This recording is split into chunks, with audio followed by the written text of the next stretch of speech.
ในพระศาสนาความตั้งใจที่ทำบุญทำกุศลทั้งหมดเนี่ยเป็นจิตใจดีงามและใจเรามีความเอิบอิ่มสดชื่นเบิกบานผ่องใสมีความสุขใจนี้เป็นมงคลและใจดีอันนี้พอใจดีคิดดีตั้งใจดีแล้วก็ออกมาทางวาจาก็พูดต่างซึ่งเป็นล้วนแต่การทำความดีก็ครบทั้งกายวาจาใจสามอย่างนี้แหละเรียกว่าเป็นมงคลถ้าเป็นมงคลอันนี้ก็เป็นมงคลที่เกี่ยวกับพิธีนะแต่ว่าพิธีนี่ก็เป็นเรื่องสำคัญเราอาจจะมองไปในแง่รูปแบบเป็นเรื่องวัฒนธรรมประเพณีการแสดงออกแต่ว่าเบื้องหลังก็คือเป็นโอกาสพิธีได้เป็นโอกาสให้เราได้มาพร้อมเพรียงกันและแสดงน้ำใจนั่นเองถ้าเราไม่มีพิธีเราก็พร้อมกันยากแล้วก็โอกาสที่จะแสดงน้ำใจต่อกันก็ไม่มีเราก็เลยทำพิธีขึ้นมาพิธีนี้ถ้าเราเอาสาระที่แท้จริงก็อยู่ที่ตรงเนี้ยก็คือเนื้อหาสาระที่เป็นความหมายทางคุณค่าทางจิตใจนะและความดีงามความงดงามทางวัฒนธรรมเป็นต้นแล้วก็สำคัญก็คือเป็นเหตุการณ์ใหญ่ที่อยู่ในความทรงจำเมื่อทำได้อย่างนี้แล้วจิตใจของเราดีเนี่ยต่อไปเราระลึกถึงเหตุการณ์เมื่อไหร่เราก็มีความสุขพอระลึกถึงเหตุการณ์นี้ใจแล้วก็ระลึกถึงคุณแม่ญาติมิตรทั้งหลายระลึกถึงน้ำใจของท่านจิตใจของเรามีความสุขทุกทีไปนอกจากระลึกถึงด้วยความสุขแล้วก็เป็นเครื่องเตือนใจเราด้วยจะเตือนใจเราว่าโอ้คุณแม่ท่านรักเรามากนะญาติมิตรทั้งหลายผู้ใหญ่รักเราเพื่อนรักเราจึงมาแสดงความรักความปรารถนาดีตั้งใจมาร่วมทำบุญด้วยกันมาอวยชัยให้พรโอ้เราต้องตั้งใจนะทำความดีงามต่างๆนะให้ชีวิตของเรามีความสุขอย่างคุณแม่ที่รักลูกเนี่ยที่รักลูกก็คืออยากให้ลูกมีความสุขอยากให้มีความเจริญงอกงามมีชีวิตที่ดีถ้าคุณแม่และคนที่รักเราเนี่ยเห็นเรามีความสุขทำความดีมีชีวิตเจริญงอกงามท่านก็มีความสุขด้วยในทำนองเดียวกันเราก็รักท่านเราก็อยากให้ท่านมีความสุขเราอยากเห็นท่านมีความสุขเราก็ทำให้ท่านมีความสุขด้วยการที่เราเองน่ะมีชีวิตที่ดีงามและมีความสุขนั้นเวลาระลึกถึงเหตุการณ์นี้ก็เตือนใจเราก็ตั้งใจทำความดีทำชีวิตของเราทั้งสองคนเนี่ยให้เจริญงอกงามมีความสุขเนี่ยเราเองก็มีความสุขด้วยคุณพ่อคุณแม่ญาติมิตรก็มีความสุขด้วยเป็นความสุขร่วมกันดังนั้นเหตุการณ์เนี่ยจึงสำคัญพิธีนี้ก็จะเป็นมงคลด้วยเหตุที่ว่าเนี่ยอันนี้ทำได้แล้วเป็นมงคลอย่างแท้จริงมงคลอันนี้เนื่องในเหตุการณ์นี้ผ่านไปแต่ว่าความระลึกความทรงจำยังอยู่ยั่งยืนนะแต่ก็เป็นมงคลด้านหนึ่งแม้จะสำคัญก็ยังไม่สมบูรณ์เราควรจะทำให้ครบสมบูรณ์ทั้งสองอย่างท่านถือว่ามงคลนั้นมีสองอย่างที่เราทำขณะนี้ก็เรียกว่าพิธีมงคลนี่มงคลอีกอย่างหนึ่งนั่นเป็นของยั่งยืนนานเรียกว่าธรรมมงคลธรรมมงคลนั้นเกิดจากมงคลเกิดจากธรรมะเกิดจากการทำความดีเกิดจากการประพฤติปฏิบัติถูกต้องเกิดจากการทำหน้าที่ทีนี้ชีวิตครอบครัวนี่ก็แน่นอนมีธรรมะสำหรับชีวิตคู่ครองซึ่งมีมากมายโดยเฉพาะก็คือเรื่องหน้าที่ต่อกันหน้าที่ของคนในชีวิตครอบครัวนั้นเรื่องนี้เป็นเรื่องใหญ่มากถ้าเราทำถูกต้องแล้วก็แน่นอนก็ทำให้เกิดความเจริญงอกงามชีวิตก็มีความสุขเพราะฉะนั้นท่านจึงเรียกว่าเป็นธรรมมงคลเป็นมงคลที่เกิดจากธรรมะหรือว่าธรรมะหรือการกระทำที่ถูกต้องนั่นเองนำมาซึ่งความสุขความเจริญนี้ธรรมมงคลหรือมงคลเกิดจะทำหลักคำสอนเกี่ยวกับเรื่องหน้าที่การปฏิบัติต่อการในชีวิตครอบครัวเนี่ยมีมากพระพุทธเจ้าก็ตรัสไว้เริ่มตั้งแต่หน้าที่ต่อกันระหว่างสามีภรรยาตามหลักทิศ6ฝ่ายละ5นะแล้วก็มีธรรมะอื่น ซึ่งเป็นเรื่องลึกเข้าไปในจิตใจคือว่าไปแล้วมันก็มีเรื่องหน้าที่ปฏิบัติต่อกันที่ภายนอกแล้วก็สิ่งที่สำคัญก็คือต้องมาจากฐานภายในใจที่เราจะประพฤติปฏิบัติแสดงออกมาภายนอกได้ดีมีความมั่นคงจริงใจก็จะเกิดจากคุณธรรมในใจนี่คุณธรรมในใจก็มีอีกเยอะนะคือนอกจากพฤติกรรมมันก็ไปในจิตใจแล้วก็เรื่องความรู้ความเข้าใจเรื่องปัญญาถ้าพร้อม3ด้านมาใดก็เรียกว่าครบคือต้อง1พฤติกรรมแสดงออก2มาจากฐานในจิตใจที่มีความรักมีคุณธรรมมีความจริงใจแล้วก็3ก็ปัญญาความรู้ความเข้าใจทีนี้วันนี้ก็เลยอยากจะยกธรรมะที่พูดกันบ่อยๆมาย้ำสำหรับชีวิตคู่ครองเรียกว่าหลักการครองเรือนแล้วเราก็รู้จักกันมากคุณแก้วตาก็อาจจะฟังแล้วหรือจำได้แล้วด้วยซ้ำทีนี้วันนี้ก็เอามาทวนกันธรรมะหลักนี้เรียกว่าคฤหัสถธรรมเพราะธรรมะสำหรับคฤหัสถ์หรือธรรมะสำหรับการครองเรือนซึ่งมี6ข้อง่ายๆ4ข้อข้อที่1ว่าสัจจะสัจจะก็คือความจริงภาษาไทยก็ใช้ตามภาษาบาลีไปแล้วสัจจะความจริงเนี่ยก็มีจริงง่ายๆก็จริงใจเนี่ยเริ่มต้นคนเรานี่จะมีความสัมพันธ์อยู่กันไม่ว่าจะเป็นคนใกล้ชิดหรือห่างไกลเนี่ยหลักสำคัญข้อแรกก็มีความจริงใจถ้าขาดความจริงใจสักอย่างเดียวแล้วท่านบอกว่าฐานเสียแล้วหมดเลยคลอนแคลนหมดแล้วอะไรทุกอย่างไปหมดนะพอมีความจริงใจอันนี้แล้วเกิดฐานที่มั่นคงขึ้นมาทันทีจริงใจความซื่อสัตย์ต่อกันความรักที่แท้เนี่ยรักก็รักด้วยใจจริงไม่มีความหลอกลวงเป็นต้นพอมีความจริงใจแล้วต่อจากนั้นก็จริงวาจาพูดจริงไม่โกหกไม่หลอกลวงกัน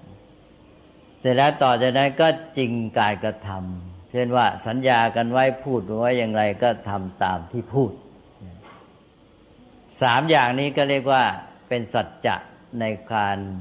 สัมพันธ์ต่อกันที่นับว่าพอสมควรนะเพราะฉะนั้นในพื้นฐานก็ให้มีสัจจะ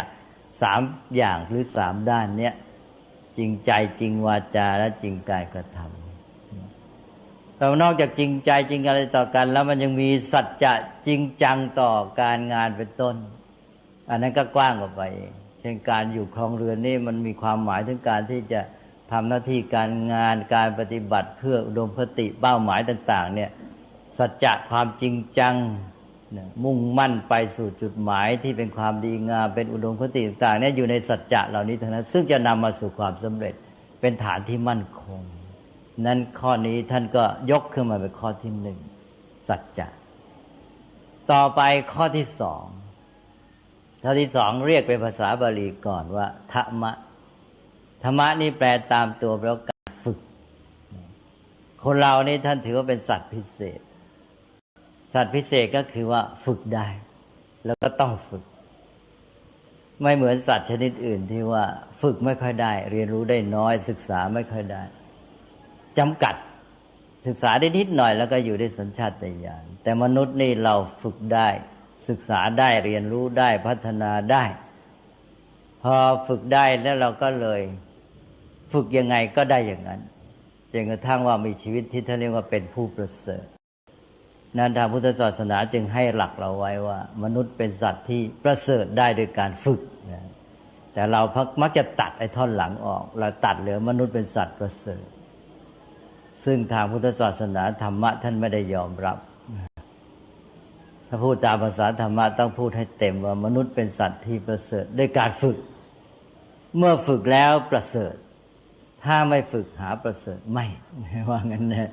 อันนี้คนไทยเรามาเอาแค่ว่ามนุษย์เป็นสัตว์ประเสริฐอย่างนี้แย่เราก็เลยนึกว่าเราประเสริฐแล้วก็เลยไม่ฝึกอย่างนี้ก็เลยไม่ต้องประเสริฐกันนี่เมื่อมนุษย์เป็นสัตว์ที่ประเสริฐด้วยการฝึกเราต้องฝึกคนเราต้องฝึกเรื่อยเราต้องมีประสบการณ์ใหม่เราต้องเจอสถานการณ์ใหม่ เราจะทำชีวิตของเราให้อยู่ด้วยดีอยู่รอดดำเนินไปด้วยความสำเร็จมีความเจริญก้าวหน้าเนี่ยต้องฝึกเรื่อยเจอสถานการณ์ใหม่ก็ต้องนึกต้องคิดแหละจะทำยังไงดีต้องเรียนรู้หาทางที่จะทำต่อสถานการณ์นั้นให้ดีอย่างนี้เรียกว่าฝึกเรื่อยนี่ถ้าใครไม่ฝึกแล้วจะมีชีวิตที่ดีได้ยากพอไม่ฝึกเลยถ้าเรียกว่าคนผ่านก็คือคนที่ไม่รู้จักฝึกตนแปลตามศัพท์ท่านเรียกว่าคนที่อยู่สักแต่ว่าลมหายใจนี่ท่านเรียกว่าลมเรียกว่าคนผ่านนี่คนที่จะอยู่ดีก็ต้องฝึกต้องเรียนรู้ตลอดเวลาพอเราฝึกทีนี้เริ่มต้นพอเราเจอสถานการณ์ใหม่อย่างคนที่มาอยู่ร่วมกันคู่ครองเนี่ยก็คือมีสถานการณ์ใหม่เริ่มชีวิตแบบใหม่เราก็ต้องมีการฝึกขั้นต้นที่สุดคืออะไรคือปรับตัวการปรับตัวเข้าสถานการณ์ปรับตัวเข้ากับคู่ครองแม้แต่คู่ครองก็ต้องปรับตัวแล้วเพราะว่าทุกคนนี่มีความแตกต่างความแตกต่างนั้นพร้อมที่เป็นความขัดแย้งได้เสมอพอเห็นอะไรแตกต่างไปอาจจะขัดหูขัดตาแล้วก็ทำให้เกิดปัญหาได้แต่ถ้าคนที่ฝึกตนเองไม่เป็นไรเราจะเรียนรู้เราจะฝึกเราจะหัดเพื่ออยู่ร่วมกันได้ดีก็ต้องปรับตัวปรับใจเข้าหากันแล้วเอาส่วนแตกต่างมาเป็นส่วนเติมเต็มนะแทนที่จะเอาความแตกต่างมาเป็นความขัดแย้งก็เอามาเป็นส่วนเติมเต็มทำให้สมบูรณ์เพราะคนเราแต่ละคนไม่มีใครสมบูรณ์เลยเนี่ยพอมาอยู่ด้วยกันสองคนได้เพิ่มส่วนพิเศษทำให้สมบูรณ์ยิ่งขึ้นทำให้เรามีความพร้อมที่จะทำอะไรต่างๆได้ดียิ่งขึ้นรู้จักหาประโยชน์จากความแตกต่างอันนี้ก็เริ่มต้นก็ปรับตัวปรับใจเข้าหากันปรับตัวเข้ากับคู่ครองปรับตัวเข้ากับญาติพี่น้องกับคุณพ่อคุณแม่ของทั้งสองฝ่ายปรับตัวเข้ากับบ้านที่อยู่ที่อาศัยอะไรต่างๆเนี่ยมันจะมีอะไรใหม่อยู่เรื่อย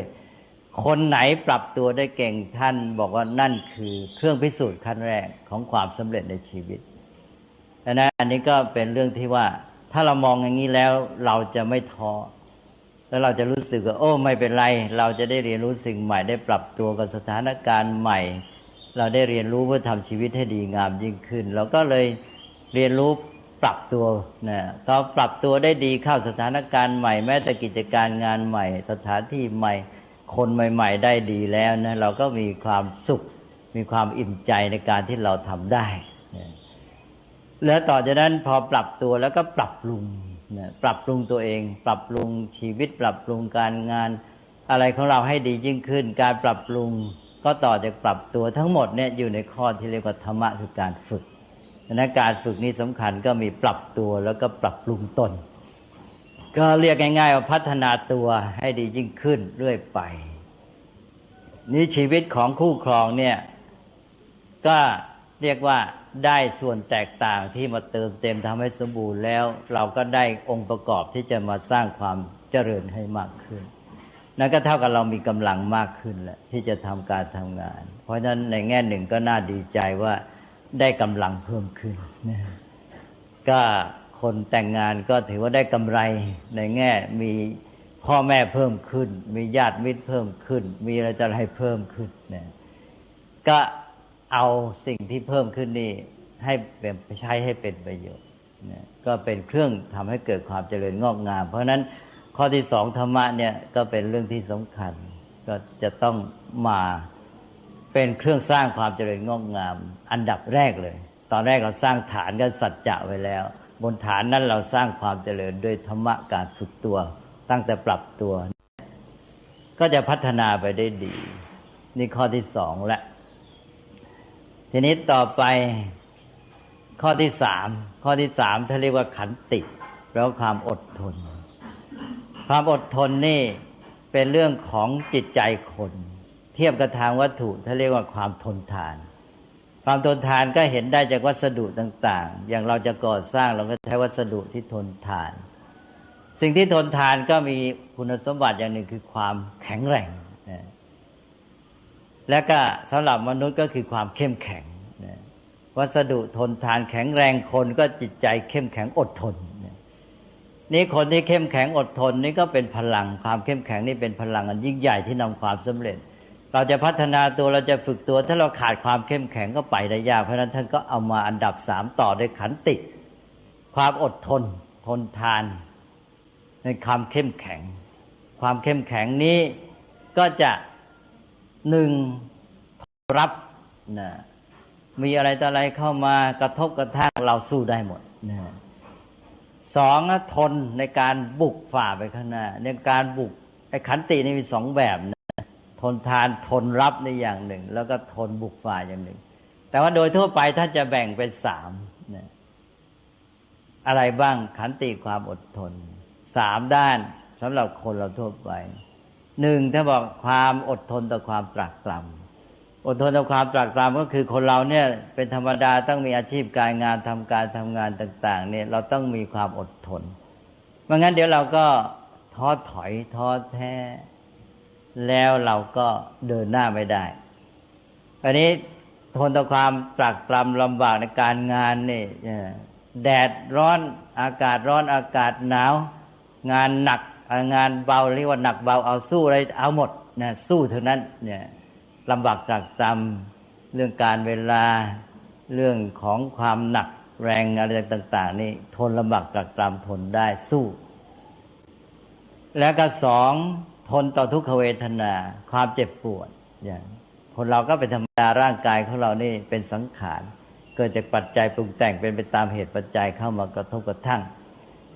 เราต้องมีความอดทนอย่างนั่งนานๆก็เมื่อยแล้วคนไม่มีความอดทนก็จะโวยวายอย่างเจ็บไข้ป่วยนิดๆหน่อยๆโวยวายก็เกิดปัญหาอันนี้ยิ่งคนมาอยู่ร่วมกันแล้วเนี่ยก็จะต้องใช้ความอดทนนี้เพื่อจะให้อยู่ในเหตุในผลไม่รู้อำนาจของอารมณ์ไม่เป็นไปตามอารมณ์เราก็จะมีความหนักแน่นเมื่อมีความหนักแน่นการอยู่ร่วมกันก็จะทำให้เกิดความสงบ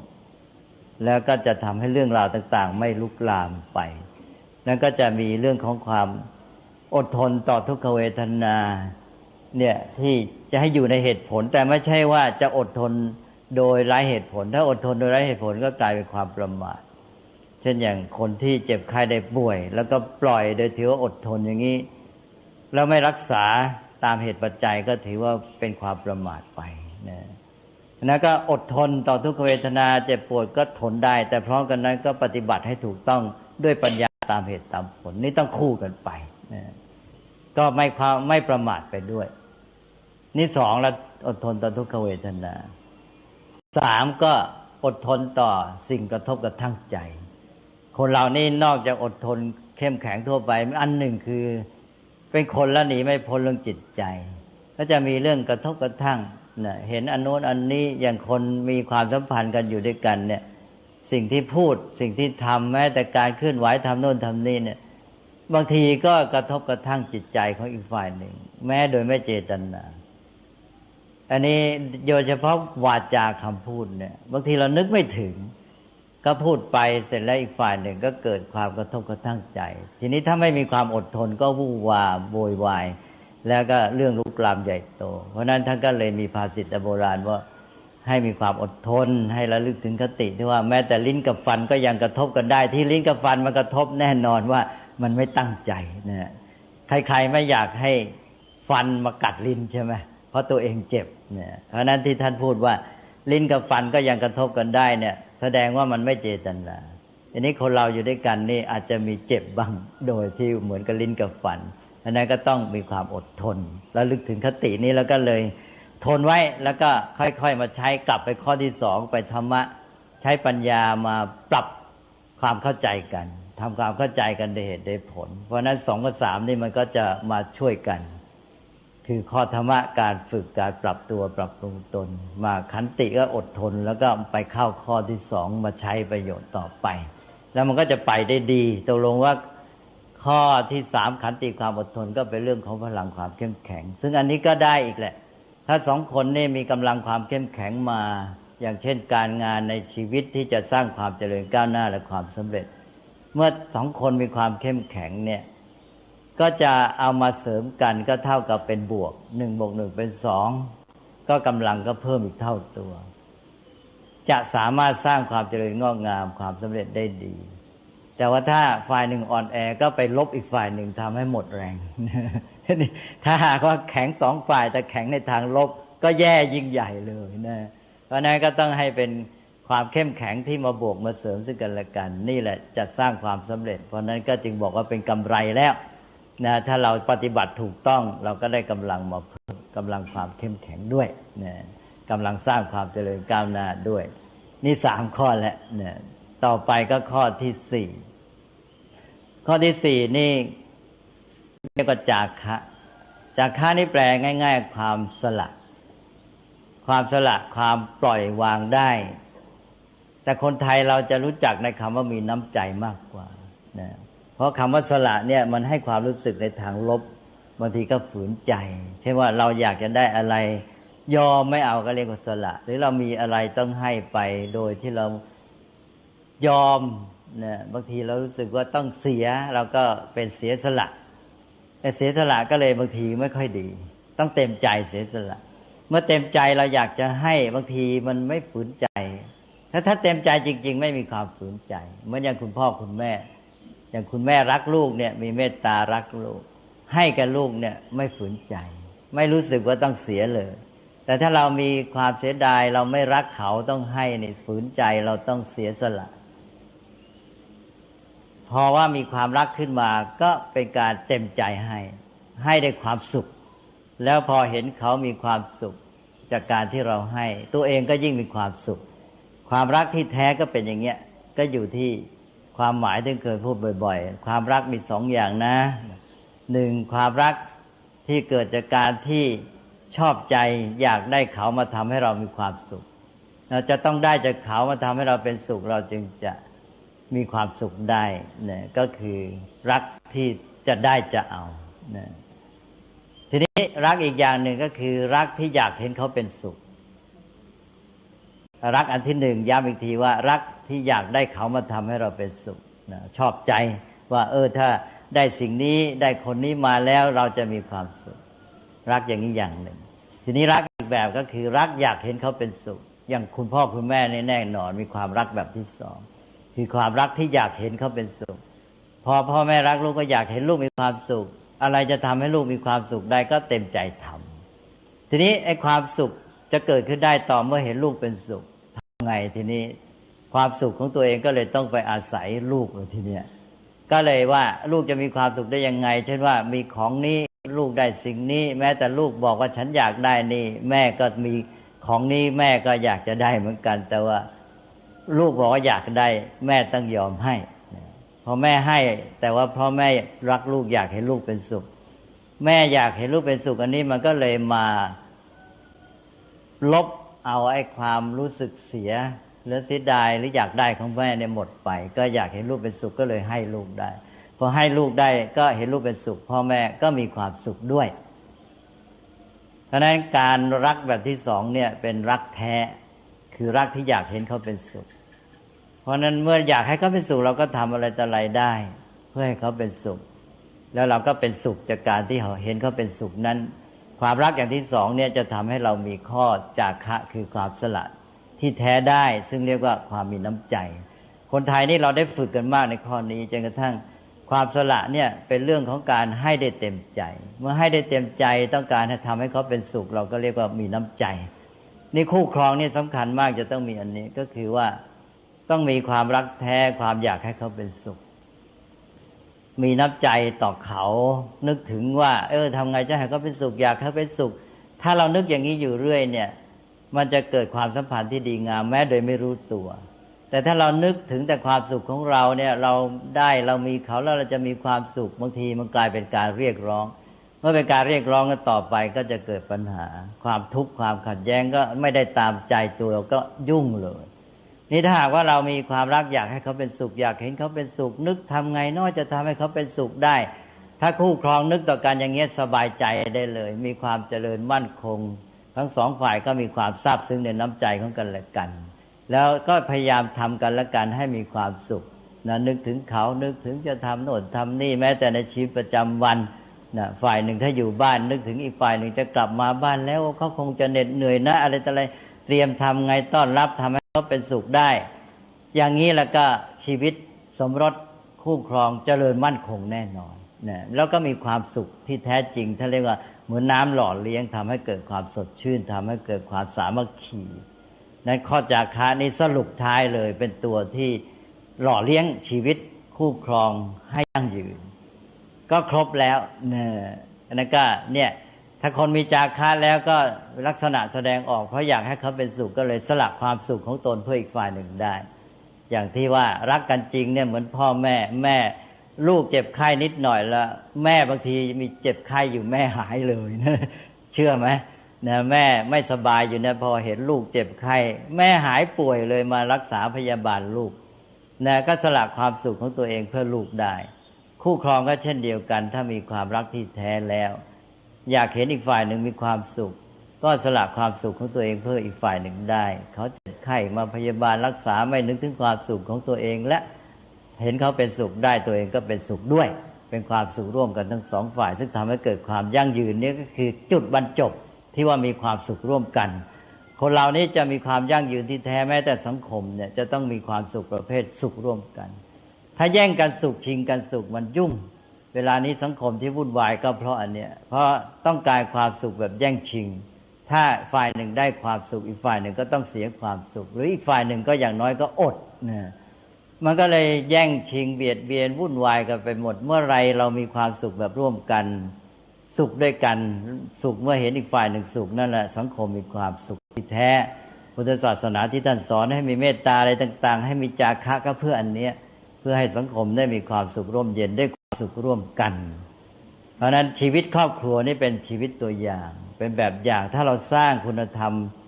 ชีวิตแบบนี้ขึ้นมาได้แล้วขยายคุณธรรมแบบอย่างของชีวิตแบบอย่างของความสุขแบบนี้ไปในสังคมนี้ก็จะมีความสุขความร่มเย็นแน่นอนฉะนั้นก็ให้ชีวิตแต่งงานเนี่ยเป็นชีวิตตัวอย่างเป็นสังคมย่อยที่เป็นหน่วยซึ่งเมื่อประกอบกันเข้าเรามีครอบครัวที่มีคุณธรรมมีความดีงามอย่างนี้สังคมส่วนรวมก็มีความร่มเย็นเป็นสุขด้วยแล้วก็ขยายคุณธรรมความดีงามเหล่านี้ให้กว้างออกไปทั่วสังคมก็จะอยู่กันได้ดีฉะนั้นนี่ก็คือหลักธรรมเรียกว่าธรรมะสำหรับฆราวาสหรือฆราวาสธรรมธรรมะสำหรับการครองเรือนซึ่งแม้แต่ประพฤติได้4ข้อเท่านี้ก็ดีไปหมดนะไม่เฉพาะชีวิตครอบครัวของสองคนเท่านั้นนะแหมดีไปหมดเลยทั้งสังคม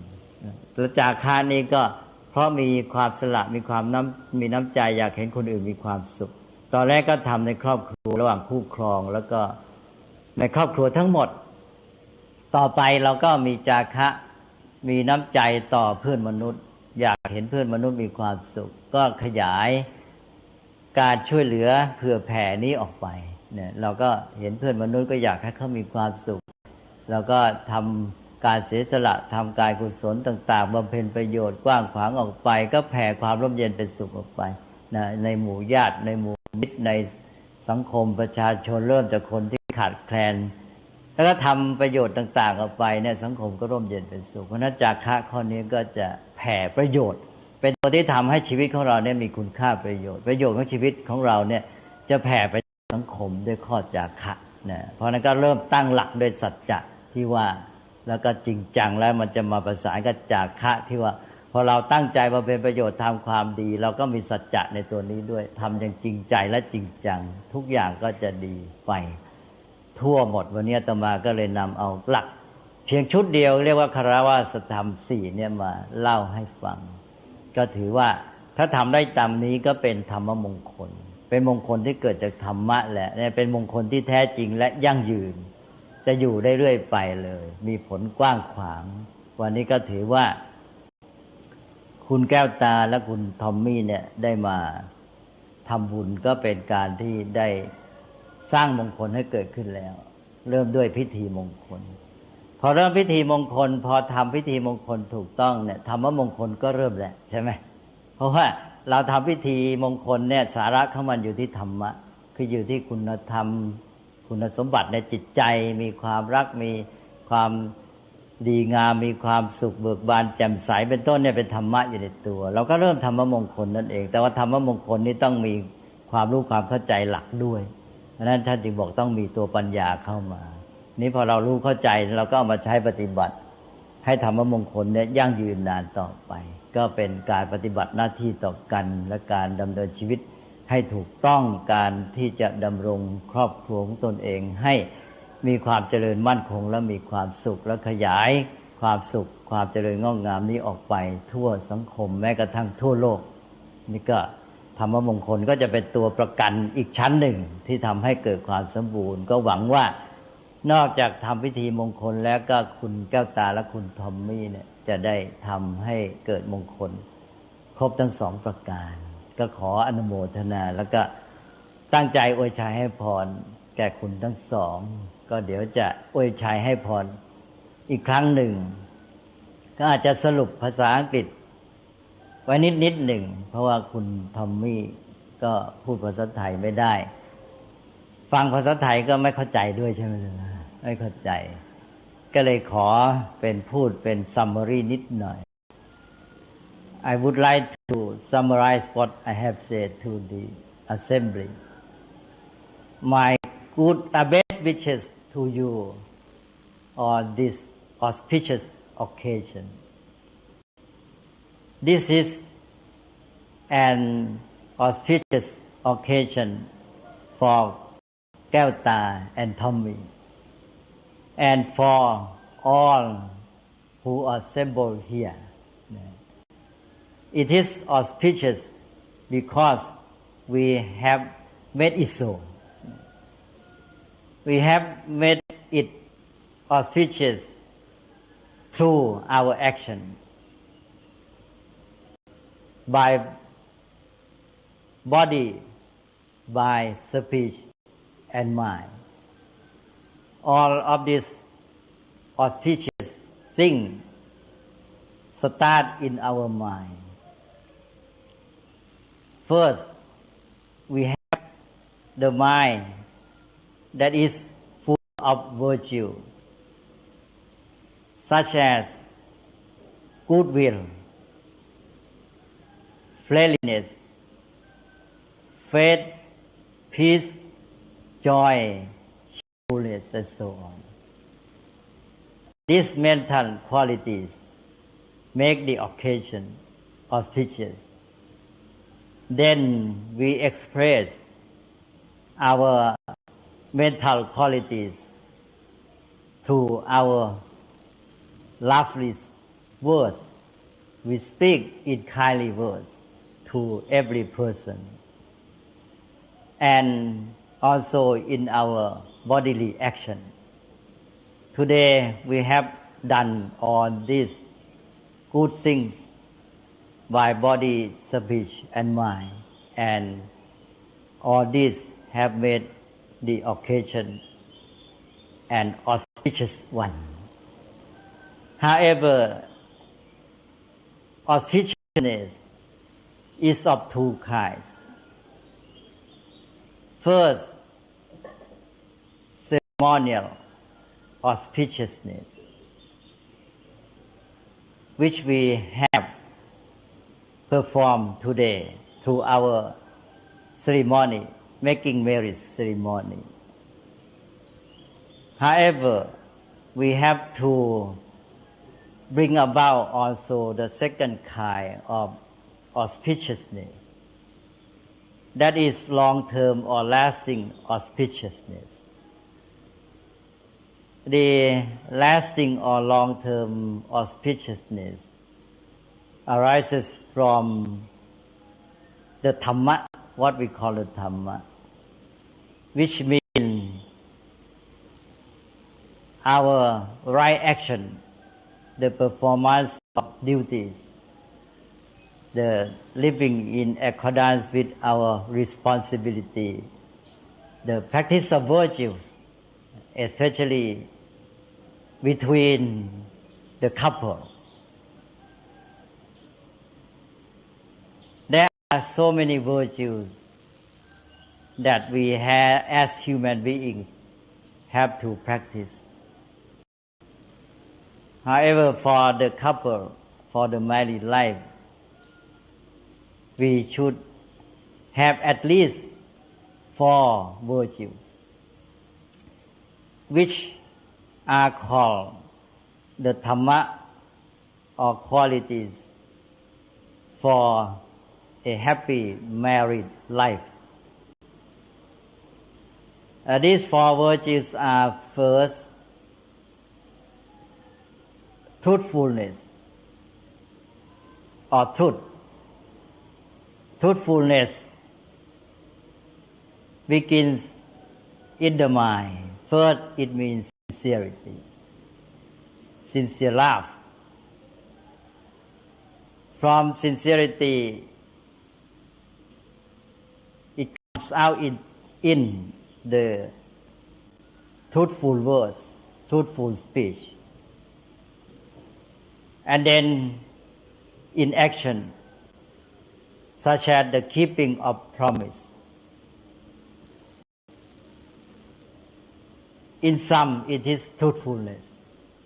This is the first one. It is the foundation of the married life. The second one is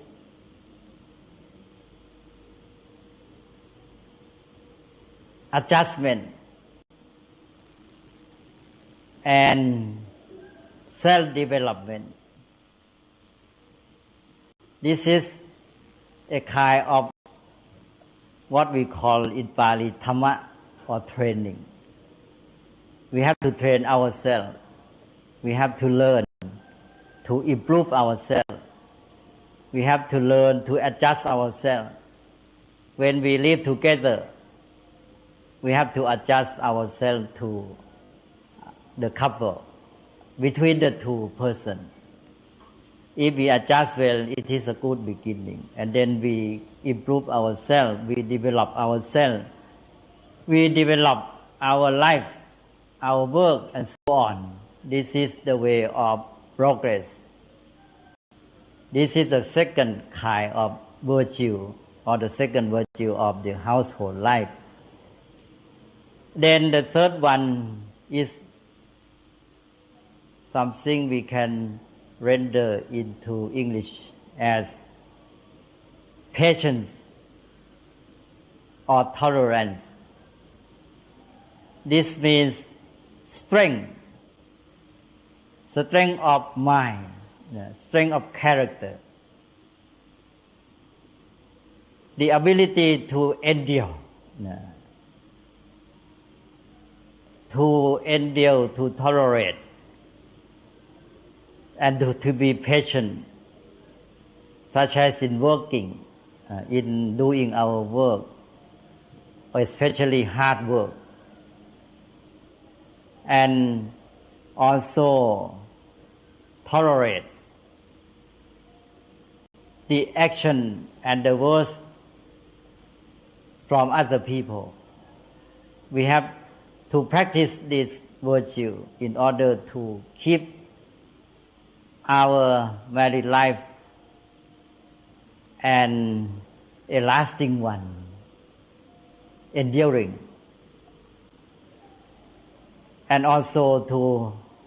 make progress in our life in the world. This is the third virtue, which is called in Pali Khanti. And then the last one, the fourth virtue, is difficult to translate into English. Usually we call it sacrifice. Sacrifice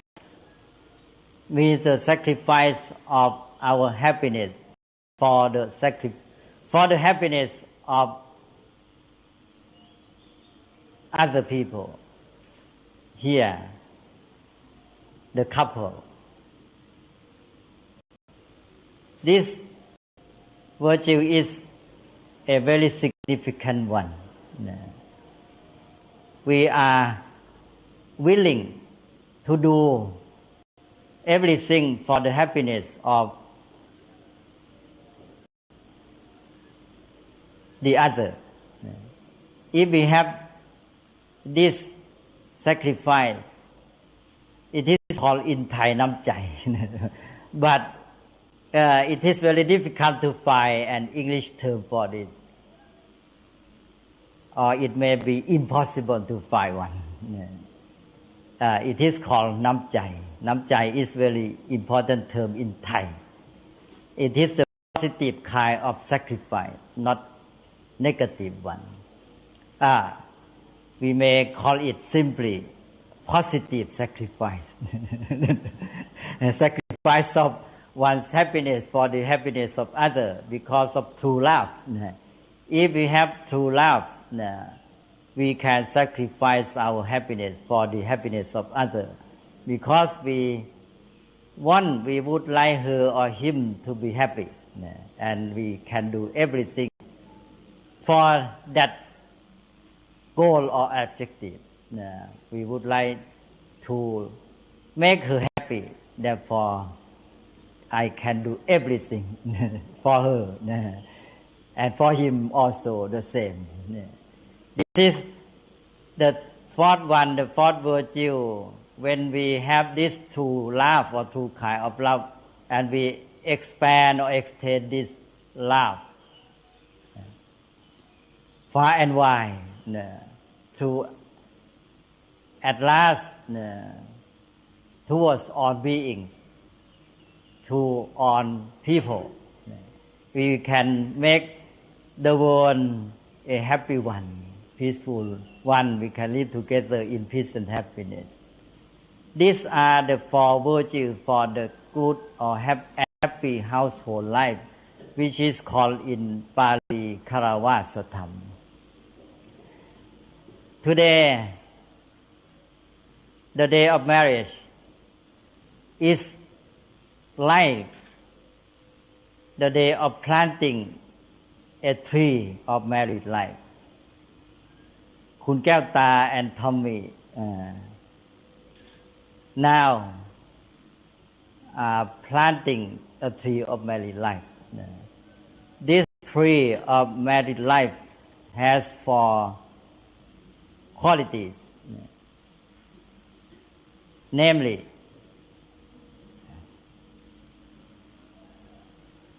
first, this tree has firm taproot. Firm taproot. If the tree, a big tree, has a strong and firm taproot, it can endure, it can grow. Therefore, this is a firm foundation, the first one. We plant a tree that has this first quality of the firm taproot. The second quality of this tree is growth, or the potential to grow. And then the third quality is strength, endurability. This tree can endure everything, beginning from strong wind. If the tree is strong and can endure everything, then we can expect the growth and lastingness. And then the last quality of this tree is freshness or fertility. This made the tree that is like the happy married life, the freshness and fertility. And this freshness can be extended from our household or family far and wide to all the world, throughout the world. And then these are the four qualities of the tree of married life that Kun Kelta and Tommy are planting today. Again, the first quality, the firm foundation of the firm taproot. that is truthfulness. The second one, potential to grow, that is adjustment and self development. The third quality, strength and endurability. This is patience, tolerance. And the last one, the freshness and fertility, which means the willingness to do everything for the happiness of the other, or the sacrifice of one's happiness for the happiness of the other. This is in brief what is called the Karavastham, or the virtues for a happy married life. On this auspicious occasion, I wish both of you and all the people here, beginning with Kun Kevta's mother, Kun Hmo Kisana, and all people, peace, happiness, prosperous married life for the long time to come. ก็ขอจบเท่านี้แหละแล้วก็หันมาอวยพรญาติโยมเป็นภาษาไทยต่อก็ขอโมทนาโยมญาติมิตรทุกท่านที่ได้มาร่วมทำบุญวันนี้ร่วมกับคุณแก้วตาและคุณทอมมี่ก็ด้วยความรักความปรารถนาดีทุกท่านเนี่ยมาก็ด้วยใจรักมีคุณธรรมในใจแล้วทำให้เกิดสิริมงคลขึ้นนะฉะนั้นก็ใจเป็นอันหนึ่งอันเดียวกันเนี่ยเราก็มีความสุขร่วมกันวันนี้มีความสุขร่วมกันนะจะเรียกเป็น mutual love และเป็น mutual happiness ด้วยนะก็ให้ความสุขอย่างยั่งยืนต่อไปนะเริ่มด้วยคุณแก้วตาและคุณทอมมี่เนี่ยก็ขอให้มีความสุขมีชีวิตที่ก้าวหน้าประสบความงอกงามรุ่งเรืองและความสำเร็จแล้วก็เมื่อทั้งสองคนมีความสุขก็จะทำให้คุณแม่แล้วก็ญาติมิตรผู้มีความปรารถนาดีก็มีความสุขไปด้วยกันนั้นก็ขอคุณพระรัตนตรัยอวยชัยให้พรอภิบาลรักษาให้คุณทอมมี่และแก้วตาได้เจริญงอกงามด้วยจตุรพิธพรชัยมีความเจริญงอกงามในการดำเนินชีวิตและการประกอบกิจหน้าที่การงานบรรลุความก้าวหน้าและความสำเร็จสมความมุ่งหมายนำมาซึ่งประโยชน์สุข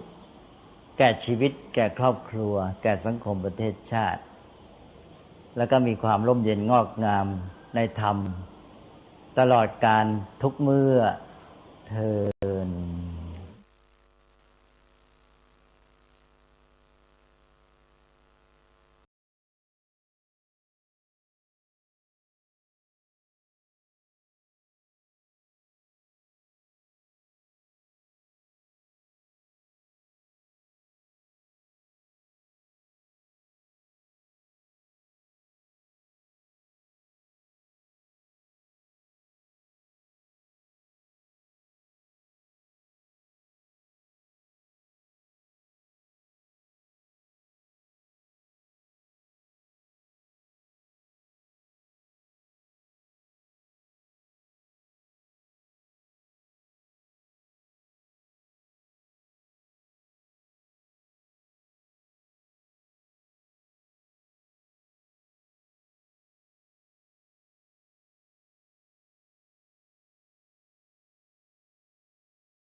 ศนาการเขียนการค้นคว้าซึ่งอาจจะเป็นเรื่องเฉพาะตัวแต่ก็สามารถฝึกขึ้นมาได้